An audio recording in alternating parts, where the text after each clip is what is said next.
एखन एकटा भरदुतिया के गीत सुना रहल छी। बेसी से बेसी लाइक शेयर सब्सक्राइब कऽ कऽ आशीर्वाद देब। धन्यवाद। जय मिथिला जय मैथिली। आंगन घर नीपल छै अरिपन सँ साजल छै बहिन केने ओरियान।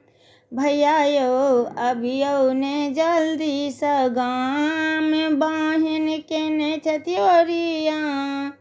भैया यौ अबियौ ने जल्दी सँ गाम। द्वार पर बैसल आस लगौने छी। द्वार पर बैसल आस लगौने छी। कखन आयब से रस्ता तकै छी। सबहक भाय एलखिन नोत ले बैसल छथि भरल छै सबहक दलान। भैया यौ अबियौ ने जल्दी से गाम।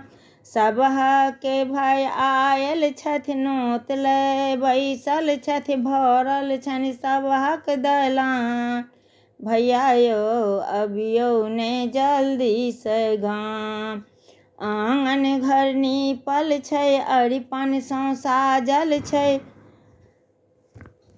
बहिन केने ओरियान। भैया यौ अबियौ ने जल्दी से गाम। सब साल अबै छै कार्तिक महीना। भैया एथिन मोर आजू दिन में। सब साल अबै छै कार्तिक महीना। भैया एथिन मोरे आजू के दिन में। पीढ़ी पर बैसे बन भैया सनोत लेबन आशीष के दान। भैया यौ अबियौ ने जल्दी से गाम। अक्षत चानन सँ साजल छै थारी।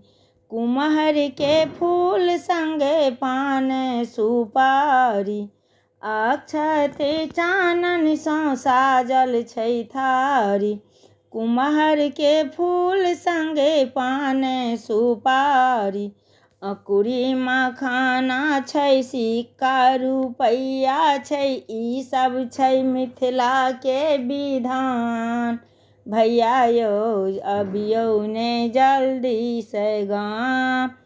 ई सब छै मिथिला के विधान। भैया यौ अबियौ ने जल्दी से गाम।